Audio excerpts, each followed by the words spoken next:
jërë ngeen jëf ami internet Dakar live ak ñi ñuy bàyyi xel ci Sunugal 24 gis ngeen nag ñu ngi fii ci tribunalu Ndakaaru li ko waral xam ngeen ko boobu léegi ni ñu ngi koy waxtaanee mooy li nga xam ne moo dal xale yi jigéen ñi Miss Sénégal yi waaye tamit ñu defaat ci ay révélation li nga xam ne xoqatal ak métit muy dal ci kaw jigéen ñi ba tax na jigéen ñi bokk boolandoo xàccandoo dóorandoo ne nag lii day dakk fii ci Sénégal tey nag ñu ñëwoon pour déposer ab plainte ma am nag sama jigéen bu mu fi dajal Aïcha Kania moom moomee bokk ci jigéen yi nga xam ne dañoo taxaw ne ñett ne lii du fi am soxna si maa ngi lay ziar. maa ngi delloo ziar sëñ bi di la jox sa wàccuwaay di nuyu ñëpp ñi nga xamante ni ñu ngi seetaan seen chaîne télé bi. macha allah soxna Aïssa comme ni ma ko waxee sama njëlbéenu wax coow li bëri na jàppal fii teel fii ñoo defuñu yéen tey ngeen ñëw déposer si ab plainte nan nga gisee mbir mi. waaw plainte bi nga xam ne tey dañu ñëw pour déposer ko nekkul ni mbir mi nga xamante ni moom moo xew fan yi sax moo tax ñu jóg waaye xëy na dafa tax ci li nga xam ne dafa bokk li ñu gën a yëkkati. ndaxte nag violence faite aux femmes dafa yàgg ci Sénégal ñu banaliser ko ñu gis ki nga xamante ni sunu moroomu jigéen la moom it mu def ko apologie daal di ne ku ñu violé yow la neex loolu nag jeexal képp koo xamante ne ni jigéen nga xolam loolu jeexal xolu ki nga xamante ni tey yaay nga loolu jeexal xolu ki nga xamante ni jabar nga loolu moo tax ñu mobiliser xool ci gox-goxaat yi partout dans le Sénégal ba ci diaspora bi contacté nañ leen wax leen ni ku nekk fa nga nekk na nga jóg def signature ngir ñi nga xamante ni ñoom ñooy autorités yi jot si xam ni kat ñun am nañ lu ñu metti te il est temps à ce que ñu arrêté di def apologie viol ñu bañati jël li nga xamante ni toute sorte de violence faite aux femmes la ñu jël ko rek di ko def mu xaw a nax saay wala ñu ne lii du dara ñu banaliser ko quoi en fait voilà. léegi def ngeen premier acte wala premier pas déposer plainte def ay signature léegi combat bi si lan ngeen jëm nag. combat yi bari na ndaxte boo seetloo am nañ benn acquis mooy la dernière fois criminalisé nañu viol loolu c'est un acquis pour nous mais dafa des lu bari ndaxte boobu ba léegi benn par benn la ñuy def waaye dafa des lu bari loo xamante ni nii ñun ñii jigéen ñun ñii ndaw ñun ñii yaay ñun ñii jabar ñun ñii doom ñun ñoo ci war a jóg taxaw te nag du léegi nii loo xamante ne nii dañu nekk di wax ni ñun ay action yu ñuy teg waaye d'ici quelque temps di ngeen gis ni kat ñun taxaw nañ ndax xam nañ ni xeex bi suñu xeex la ñun jigéen ñun ñu ñuy mettital ñun ñu ñuy xoxatal ñun ñoo ko war a xeexal suñu bopp donc li ci kanam raw li bët. laata ñuy teg suñu waxtaan rek xeex gi dafa bëri pàcc rawatina ci comité d'organisation Miss Sénégal ñu ko organisé yéen ak ñoom est-ce que ñoom jot nañ déggante ak yéen.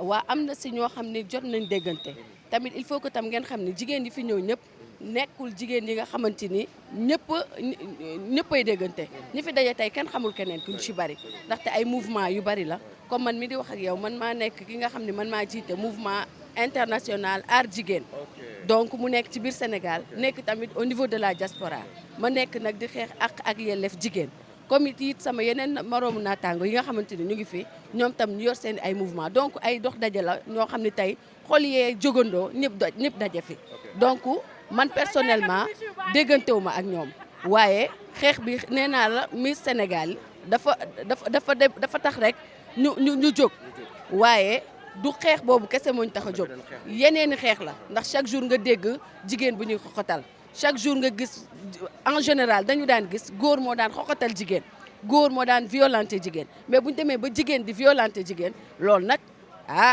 jot na nag képp koo xamante ni jigéen nga daal di jóg donc loolu la nekkul problème mi Sénégal bi kese mais dafa jéggi dayo ci bureau yi ci kër yi ci ménage yi ci bërëb liggéeyukaay yi ci fi ñuy jaayee donc fépp foo xam ne jigéen mu ngi fay nekk ñu koy xoxatal soit góor moo koy xoxatal soit jigéen moo koy xoxatal xeex boobu ñun mooy tey suñu xeex loolu ñu tax a jóg.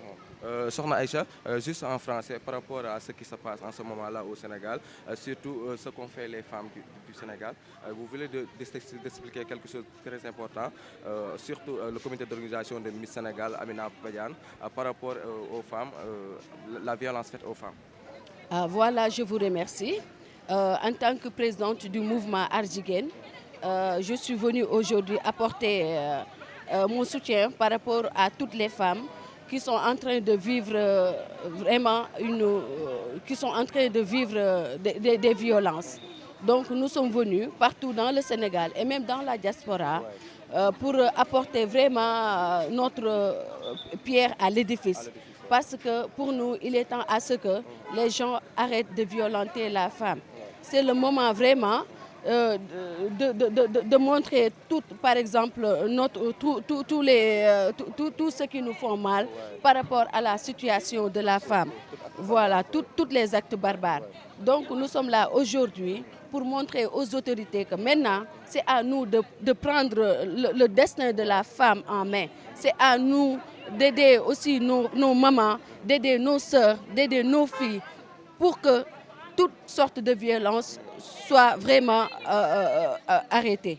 Voilà. Sunugal 24 gis ngeen li nga xam ne moom lañ fi laata wax léegi tey gis ngeen li nga xam ne jot nañ ko dégganteeg soxna Aïssa Kane léegi nag dañuy jox kàddu gi ki nga xam ne mooy madame Diop moom tamit bokk ci kuréelu jigéen yi nga xam ne ñëw nañ tey tribunal déposer seen ab plainte di xeex nag li nga xam ne mooy xoxotal ak buumu jàmm bi ñuy teg jigéen ñi soxna si maa ngi lay ziar.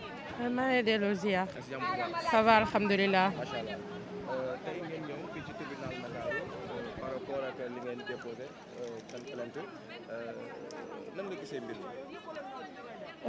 waaw xam nga jigéen moom bu ñu laalee benn rek dafa mel ni société bi yëpp la ñu laal te defe naa le monde est tellement avancé que fu mu toll nii moom am na leen loo xam ne ni jigéen Sénégal dootuñu ko nangooti. On parle même pas du fait ndax am na wala amul mais le fait que beneen jigéen mën a taxaw publiquement di reetaan di ricaner di ñaawal beneen jigéen di tuutal kooku lu muy wax. ñun loolu la ñuy xeex te loolu lañ dul nangu parce que loolu day tax ba ñeneen ak ñeneen bu leen loolu dalee dootuñu wax te culture boobu dafa war a dañ fii si biir dëkk bi les gens ils ne parlent pas parce que yaa ngi ragal représailles yaa ngi ragal après nit ñi lan lañ lay wax si suuf yaa ngi ragal ñu xas la yaa ngi ragal les conflits familiaux donc yooyu yëpp c'est à tenir à compte que jigéen ñëw génn wax rek loolu rek c'est à supporter donc waruñu ko push down waruñu ko tuutalal moom li ko metti dañ ko war a jàppale donc Amina Badiane elle devra répondre si nakaral bu mu nakaral jigéen ñi yëpp ci période bii nii ñun ñi ñëpp ñu fi nekk même cause bi la on a quelque chose qui nous fait mal moo tax ñu nekk fi. donc su ma la déggee bu baax madame Diop ñàkkal fayda bi ñàkkal fayda viol yéen loolu leen gën a merloo moo tax ngeen jug. loolu moo ñu gën a merloo parce que la fille là qui était décédée à Thiès yooyu mu ngi fi ak yeneen i cas. C'est comme si da ngay ne comme ñooñu ñëpp ñi nga xam ne dañoo dee parce que lan la elles ont refusé d'être violées day mel ni comme si ñooñu ñëpp ñoom la neex ñu violé leen wala elles ont quelque chose à avoir ci seen viol xam nga loolu saaga passé wu ko. voilà donc mënoo ne nit ki mënul ne dañ ma violé nga ne ko lan nga fa doon def wala kuñ la violé yow la neex loolu du wax ko responsable parce que bu doonoon doomam du ko wax te moom elle est juste bête mais même à son âge elle doit savoir que.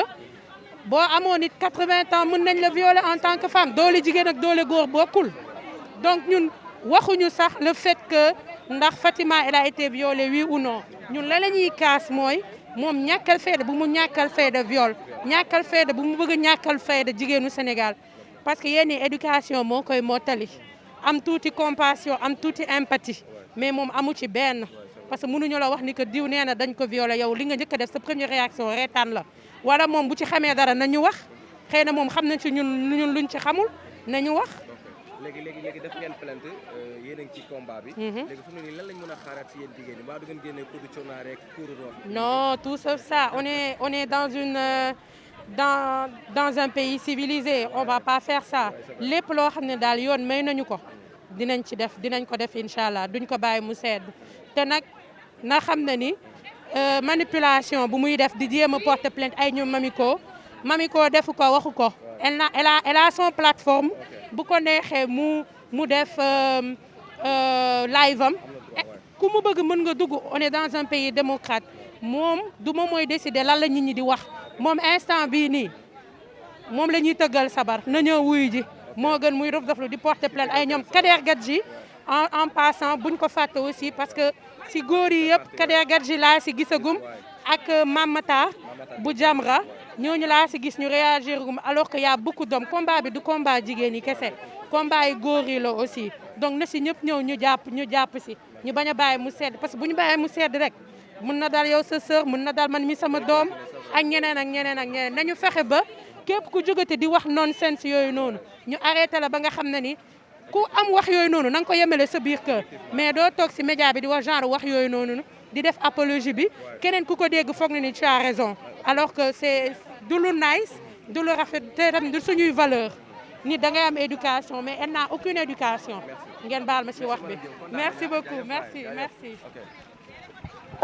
donc gars yi ba tey gis ngeen li nga xam ne moom la soxna yi di teg ci table bi rawatina mer bi ñu am ci kaw seen moromu soxna di Amina Badiane ñoom nee nañ leen ci métti mooy Amina sortie bi mu def naan fii kuñ fi violé yow la neex loolu nag bu doon képp koo xam ne sa rakk lañ ko def wala sa mag du la neex soxna si maa ngi lay nuyu. maa ngi lay fay. tur bi. Amélie. Oui. Soxna Amélie gis nga li nga xam ne moom la say moromu jigéen ñi wax fii tey ci tribunal Dakar waaye ngeen ñëw en masse. soxna Amélie lan nga mën a ñëwaat ci li nga xam ne jot na xew ci Sénégal fi mu ne nii. Tey je pense que suñu présence fii wane na lépp tey bu ñu ñëwee on n'est pas venu en tant que ku ñëw pour défendre qui que ce soit défendre Fatima wala défendre dañu ñëw tey pour défendre képp kuy jigéen tey jii ku fi ñëw rek c'est parce que da nga jàpp ne mën na daal sa rak mën na daal sa mag mën na daal képp kuy jigéen apologie viol nag moom lañ dul seetaat muy am Sénégal on sera toujours là pour défendre les femmes. c'est vrai léegi ci apologie bi noonu ñàkkal fayda li nga xam ne mooy viol ab jigéen taxaw def ko sa moromu jigéen lan la lay def si xol. non xam nga dañu naan carrément nit ki peut-être ni nga mel rek noonu nga mën a wane ñun nag tey ji bu ñu demee ba ñëw di xeex loolu c'est parce que dañoo gis ne dafa nekk loo xam ne tey dafa commencé nit ñi di ñàkkal fayda viol te loolu du yoon ndax am na ñu bëri ñu ko dund ñoo xam ne tey ay traumatisme lañ ci jëlee donc tey on est debout comme une seule personne de pied ferme pour xeex loolu noonu. oui c'est vrai léegi nag plainte bi nga xam ne teg nañ ko seen kaw teru moromu jigéen di Mamiko yéen tamit da ngeen di taxaw jëlal ko combat bi tamit xeexal ko. tey on peut dire que nous sommes tous des Mamiko aujourd'hui. Parce que Amina, elle a porté plainte contre Mamiko, contre Kader Gadj et contre X. Donc on peut dire que le X là, c'est le mouvement des femmes. On peut dire que le X là, c'est le mouvement des féministes. On peut dire que le X là, c'est le mouvement des activistes du Sénégal. On peut dire que le X là, c'est le Sénégalais lambda. Donc nous sommes tous concernés par le X là. Loolu moo ñu fi indi tey. Donc lan la ñu mën a xaar nag ci combat bi. En tout cas, on est là, on a fait des dépôts de plaintes collectives. Déposé nañ ko moom aussi déposé na plainte contre Mamiko xamaguñu ban jour lay wuyu si buñ ko xamee aussi dinañ ñëw taxaw ñëw ànd ak Mamiko gunge ko. instant bi comme ni ngeen gis nii gars yi ni ñu solee orange bi c'est parce que ñoo ngi ci 16 jours d'activisme contre les violences faites aux femmes te couleur bi orange moo tax tey nag ñu ñëw maye suñu orange ñëw défendre jigéen yi te bés bu Mamiko di ñëw tamit beneen lay doon. macha allah sa orange baax na. merci beaucoup yàlla motal ndam li ci combat. amiin amiin ñëpp tamit yéen lañu àndal jigéen kenn du ko xoxatal. nous sommes tous concernés. Je m'appelle Ourey Thiam. J'ai rejoint l'initiative dans le cadre de ce collectif des femmes qui a porté plainte pour apologie du viol contre la dame Amina Badiane et le comité Miss Sénégal. Ce que je voudrais qu'on retienne en résumé, c'est que les femmes sénégalaises se sont levées de manière spontanée pour parler d'une seule et même voix. On a oublié nos organisations, on a oublié nos plateformes, on a oublié nos identités pour dire qu'aujourd'hui, il est temps que les gens prennent au sérieux certaines questions et certaines atteintes aux valeurs qui sont en train d'être perpétrées dans l'espace public. Nous ne tolérerons plus que des gens se permettent de faire l'apologie d'un crime, notamment le viol. Parce que qu'on se permet de dire dans les médias que ku ñu violé yow la neex, c'est-à-dire que quiconque se fait violer a été consentante, ça pour nous c'est un délit extrêmement grave et nous interpellons la justice par rapport à cela pour que cela ne se reproduise plus jamais et que la personne qui a tenu ces propos soit sanctionnée et poursuivie. Ça c'est la première chose. La deuxième chose, c'est que nous tenons également à ce que l'État aille plus loin, que même la licence du comité Miss Sénégal soit retirée et peut-être à l'avenir confiée à des gens plus expérimentés et plus responsables, parce que tout simplement notre jeunesse n'a pas besoin d'être encadrée par des gens qui font l'apologie du viol. Quelqu'un qui se permet de tenir ses propos et qui est pendant une année avec des jeunes de 18 à 25 ans, qu'est-ce qu'elle leur met dans la tête? Qu'est-ce qu'elle dit à nos filles? C'est autant de risques que nous, femmes, nous ne voulons plus courir. Parce que tout simplement, le viol est en train d'être banalisé au Sénégal, la déperdition des valeurs est en train d'être banalisée au Sénégal. Il est temps qu'on se ressaisisse et les femmes, puisqu'elles sont les premières victimes, il est temps que les femmes soient aux avant-postes de ce combat qui est important d'abord pour nous en tant que mères, en tant que femmes. Ça, c'est important qu'on le retienne. Et maintenant, nous encourageons également toutes les activistes dans ce combat, ainsi que tous les activistes. Parce que tout simplement, des femmes comme Mamiko, des femmes comme Marie Faye, des femmes comme d'autres également qui sont dans les plateformes sont à encourager, comme Djali Badiane et autres, mais nous n'accepterons pas également qu'une plainte soit déposée contre ces personnes-là et que ces gens qui ont fait l'apologie du viol circulent librement. Nous sommes de tout cœur avec Mamiko, avec Kader Gadj et avec les autres parce que tout simplement nous considérons que nous sommes parmi ces X-là parce que nous avons dénoncé cette situation. Donc d'accord. Aujourd'hui, chacun est dans des organisations fortes. Il y a plusieurs initiatives qui sont en train d'être menées. Nous, par exemple, nous sommes en train de lancer Miss Entrepreneuriat 221 pour promouvoir un nouveau leadership féminin, accompagner les jeunes femmes porteurs de projets par rapport à ce qu'elles sont en train de faire. Il y a d'autres qui sont en train de faire dans la sensibilisation, d'autres sont en train de faire dans la formation. L'essentiel est que nous invitons toutes les femmes porteurs d'initiatives par rapport à ces accompagnements de jeunesse à se retrouver ensemble et à oublier nos appartenances pour avancer et parler d'une seule et même voix. Donc ci wolof rek lu ma bëgg a tënk mooy dañu ne ñun jigéen ñi xoolatuñu fu nit jóge wala fu nit bokk wala ci ban signature nga nekk mais dañoo bokk benn say ne ñun ñëpp dañoo nangu ne dañuy bokk ndey bokk baay taxaw ne dootuñu nangooti nit doyadal fi koo xam ne danoo egg si kawam wala dañ koo yakkataan parce que jeeg bu toog jiite comité bu doy ni comité national Miss Sénégal ay télé team la nga taxaw nga ne ku ñu violé yow la neex loolu boo ko waxee dañu jàpp ne da nga saaga sénégalais yëpp mais da nga saaga yoon parce que yoon moom moo ne viol crime la te crime kenn waru koo promouvoir moo tax nag ñu jóg nekk ay junniy jigéen dem ci procureur ne ko ñun danoo ñëw pour clamer si soxna suñuy tuddee Aminata Badiane ak comité Miss Sénégal di xaar nag pour yoon jàppale ñu ci loolu mu mën a def liggéeyam parce que tout simplement suñu ndaw yi dañ leen war a protéger parce que jeeg bu mën a wax loolu yor budget wu 200 millions di wër Sénégal di dajale ay jigéen loolu bu gëmloowee loolu ci penc mi kon kooku ci biir lan lay wax xale yi ci lan la leen di dugal il faut que ñu comprendre ne comme que moom daf ne loolooy yaram te ku yaru ma ci tàngal kooku ñun suñu xel dalul ci moom te dañu naan ministre de la culture ak ministre du tourisme ak ministre de la femme comité bii dañu leen di ñaan sax ñoom nañ ko dissoudre nañu jël bu ñu bëggee organiser élection Miss nañ ko defee neneen nañ ko jox ay nit ñu responsable mais kii moom di woo jigéen ñi ci ñu dal seen kaw ak ñu yakkataan leen dootuñu ko nangu tey dootuñu ko nangu ëllëg ñu ngi nag taxaw di apporter suñu soutien ci ñi nga xam ne moom daf leen a porter plainte parce que nag Aminata Badiane lañ war a porter plainte comme que nag moo dellu di porter plainte woo na naar ci guuxum soow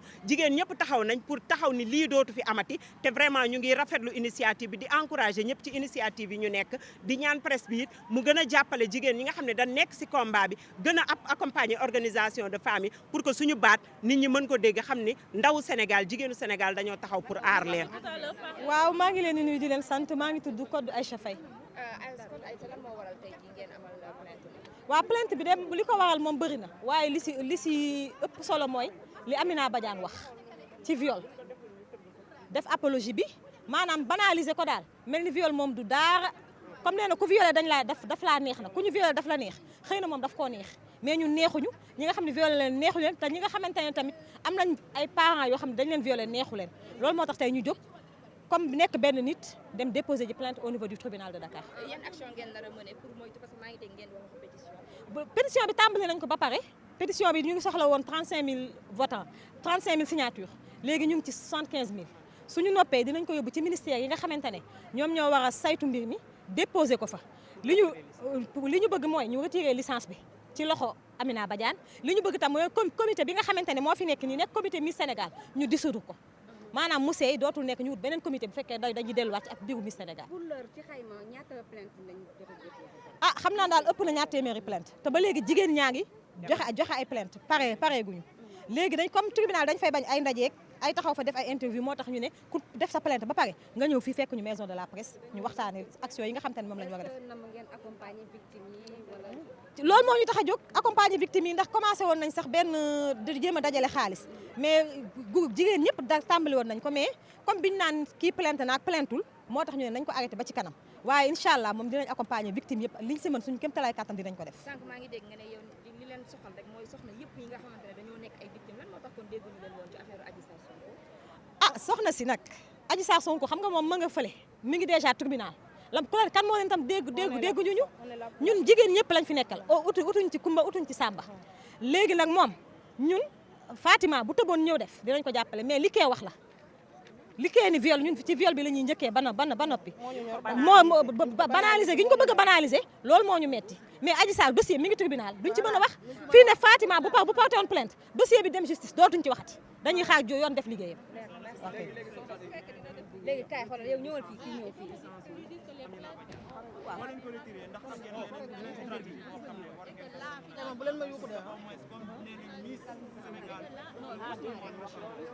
Miss Sénégal. waaw. Apologie de l'insulte. loolu lañ bëgg a def gis nga buñ ko désouré ba pare ñun suñu bopp ñooy dem lijjantiwaat ba créewaat beneen façon. ci anam yëpp maanaam Miss doo nekkatul ay critères de beauté rek ndax boo xoolee ren Miss France xaw ma yéen a ngi koy suivre am déet ay pilote de ligne lañu ay sapeur pompier maanaam du benn xale bu jigéen rek bu ñu ne rafet na njool na rek day dem représenter Sénégal boo représenter Sénégal da ngay am déjà benn bagage intellectuel ba pare boo xamante ne soo waxee tur Sénégal mën a jëm ci kaw affaire bi nekkatul ay rafetaay rek ay jekkaay ay njool na Miss d'abord ci xel la war a nekk te loolu yëpp nañ ko waxtaanee incha allah xam nga tey comme plainte bee ñu taxoon a jóg ci la ñuy wax mais buñ suñu action yii di ñëw dinañ leen ci informer te dinañ leen woo di ngeen xam fépp fi ñu bëgg a dem incha allah. léegi soxna si ñaari cadre rek comme que plainte bee leen tax a jóg yéen a ngi plainte soxna Amina Badiane ginnaaw ba mu tuutalee li nga xam ne mooy viol maanaam egg ci kaw jigéen ndax ci Sénégal dañ koy bañ ci dëkk waaye dafa am seen jigéen buñ porté plainte muy Mamiko yéen tamit ban taxawaay ngeen am ci ñu ngi ci ginnaawam Mamiko ba léegi dañ ko wax plainte bi mais moom jotagu ko bis bu ko jotee bu waree wuy ñun ñëpp dinañ ànd ak moom uy jële ko bu soobee yàlla. léegi beneen question bi ma leen laajaat seen moromu jigéen génn di yaay comme yéen waaye di war a nekk yaay peut-être muy rangu di sànni xeet jigéen yi nga xam ne dañoo taxaw ñu sës bi ñu loolu waaw xam nga ku nekk ak sa xalaat ñun on est en démocratie da comme internet dafa ubbeeku kenn moomul kenn ku nekk mën naa wax lu ko neex léegi nag sénégalais yi ñooy xool li ci jàpp ak li ci bàyyi moom moom boppam. non en fait léegi. ku ci nekk jigéen ñi jéem ngeen sot xeex ci injustice bi am ci réew mi jot nañu gis Amina Badiane ciblé na benn góor porté ko plainte muy Kader Gadji est-ce que ndax yéen pare ngeen pour défendre ko ci lu ñaaw loolu ñu ko teg ñun ñëpp la ñuy défendre góor comme jigéen ñu sa loolu daf ñoo neex Kader jëlal ñu parti ba Amina mere ko ci ba porté ko plainte ni sa ni ñu jàppale Mamiko noonu la ñu jàppale Kader ak yeneen góor yi ndax viol du jigéen la concerné am na góor ñoo xam ne ñoo ngi leen di violé Mamata Gueye itam ñoo ngi si ginnaawam ndax liggéey bu rafet tam lay def Jamra mu ngi def liggéey bu rafet Jamra yàgg na nag di alerté xëy na dañ koo dégluwul woon Sénégal nag loo wax ñu foog ni mbiru diine tax mbiru nangama tax mais Jamra taxawaay bu rafet la taxaw te combat bu jigéen ñi am da si mës a nekk Kader moom dañ koy jàppale comme ni ñu jàppale Mamiko c'est pas parce que góor la duñ ko jàppale Kader sax boo saagoon moom lañ la gën a jàppale que Mamiko ko ndax xam na peut-être lu ñuy dund xëy na xam na victime de viol Amina nag moom dafa li ma wax démb rek saaga yàkkamtee xeex la moom la ñu waroon plainte mu njëkkante di plainte danañu fa fekk benn plainte la am wala ñaar ñun bu soobee yàlla nañ am junni plainte comité bi yëpp Amina la ñuy plainte moom mi nga xamante ne moo ko jiite ndax moom moo wax xam nga comité bi dañoo nekk ci ginnaaw mais nag comité bi ñun liñ ci nam mooy ñun ñu tasaare comité bi maanaam comité Miss Sénégal bii fi nekk nii mu tas sasa ñu indi beneen comité teg ko ah déedéet ñun ñu xam nga on peut faire le dañu war a dem dañ dem on y va. tous les groupements de femmes code Aïcha Faye Ladies Club. Posal. On y va rapidement. Bonjour, je suis Maïmouna Souiad. Voilà, Maïmouna, vous venez de déposer une centaine, on dirait, de plaintes contre Amina Badiane. Est-ce que vous pouvez revenir sur ces plaintes déposées? Merci beaucoup. Aujourd'hui, toutes les femmes qui s'identifient au collectif il faut que je prenne. Merci à vous. Aujourd'hui, toutes les femmes qui sont là s'identifient au collectif, un collectif qui est né spontanément. C'est le collectif des organisations de femmes, les organisations féministes, les activistes particulières, les individuels. En tout cas, tout ce qui nous réunit ici, je pense que ma collègue l'a dit tout à l'heure en Wolof, c'est de venir massivement déposer nos plaintes individuelles au niveau du bureau du procureur. Nous l'avions annoncé hier donc dans plusieurs plateformes que les femmes sénégalaises ont décidé de ne plus être victimes de violences sexuelles, mais également de ne même plus avoir à entendre des propos qui peuvent être caractérisés ou bien peuvent être considérés comme étant de l'apologie du viol. Le viol est un crime au Sénégal depuis 2019. Alors nous considérons que faire l'apologie du viol, c'est faire l'apologie du crime. Et ça, c'est extrêmement dangereux. Nous sommes aujourd'hui beaucoup plus de 300 femmes à déposer une plainte au niveau du bureau du procureur. Et nous précisons ici qu'il y a des plaintes qui ont été refusées. Il y a des femmes à qui on a refusé le dépôt de plainte pour prétexte qu'il y a beaucoup de dépôts. Je pense que c'est notre droit le plus absolu de déposer. On va continuer cette dynamique, qui est une dynamique très forte, qui est une dynamique organisée, qui est une dynamique en tout cas harmonisée. Ce que nous allons faire dans les prochaines étapes, c'est tout simplement de déposer nos 75 000 signatures au niveau donc du ministère de la Justice pour dissoudre rapidement le comité national d'organisation de Miss Sénégal. Voilà. Et qu'ils nous disent quels sont les critères qu'on met en avant pour prendre une femme comme Aminata Badiane comme présidente, mais également qui sont les membres du comité. Et surtout ce qui est important, nos Miss, lorsqu'elles deviennent Miss, c'est quoi la plus-value? C'est important. Si elles quittent le pays pourquoi? Qu'est-ce qu'elles vont faire à l'extérieur? C'est très important. Nous voulons des informations claires là-dessus. Madame, après avoir dissolu le comité de pilotage de Miss Sénégal dirigé par Aminata, est-ce que vous avez mis en place un comité qui pourra au moins gérer... Mais monsieur, ça c'est pas notre rôle. Il faut que chacun se mette dans son rôle. Si l'État du Sénégal, parce que tous les pays ont des comités Miss nationaux. Aujourd'hui, nous avons vu la Miss Côte d'Ivoire qui est aujourd'hui à Porto Rico. Alors nous, notre problème, c'est de voir qui a violé notre Miss ou bien qui a mis enceinte notre Miss. C'est une honte pour nous. En tant que femmes sénégalaises, il faut que ça cesse, il ne faut pas que ce genre de situation se produise. Maintenant, l'État du Sénégal, qui est dans son rôle, devra s'organiser pour avoir un comité digne de son nom. Et un comité maintenant, là où je vais répondre à votre question, nous, en tant qu'organisation de femmes, en tant que femmes, on peut avoir la possibilité, nous aussi, de proposer des critères et de proposer des choses très importantes qui doivent être prises en compte dans le cadre de l'identification des membres du comité. Alors, vous l'avez dit tout à l'heure, vous battez pour l'intérêt général de la femme. Alors, pourquoi est-ce qu'on ne vous a pas entendu dans l'affaire Adji Sarr? Alors, je pense que cette question revient tout le temps. Il faut qu'on soit clair là-dessus. Les organisations de femmes, en tout cas les organisations féministes et même les individuels, chacune de nous a eu à dire sa position. Des fois, on peut ne pas avoir les mêmes positions dans un dossier. Mais ce qu'il faut comprendre, c'est que les femmes étaient là. Et je pense que la contribution des femmes a beaucoup pesé sur le traitement médiatique, même qui était fait sur la personne d'Adji Sarr. Parce que c'est ça qui nous intéresse. La parole des victimes, la parole des plaignantes, c'est quelque chose de très important.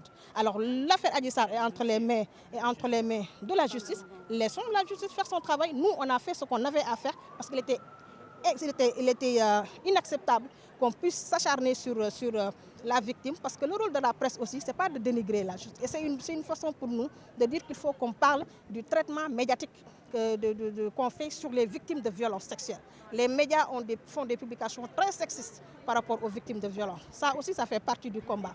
Les séjours d'activisme arrivent, c'est notre belle manière de les lancer, et nous allons dérouler plusieurs actions durant ces séjours d'activisme. D'accord, Mamiko, c'est quoi la deuxième étape?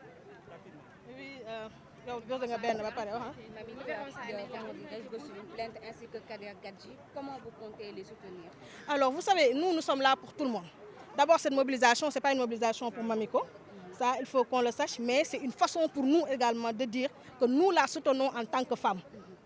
Nous avons décidé de parler d'une même voix. Alors Mamiko, elle fait partie des personnes que nous soutenons. Et nous irons avec elle lorsqu'elle devra aller au tribunal. Kader est un he for she. On le félicite pour ce qu'il a fait. Et on est vraiment ravis. Nous, en tout cas, les femmes peuvent faire l'apologie du viol, les hommes également.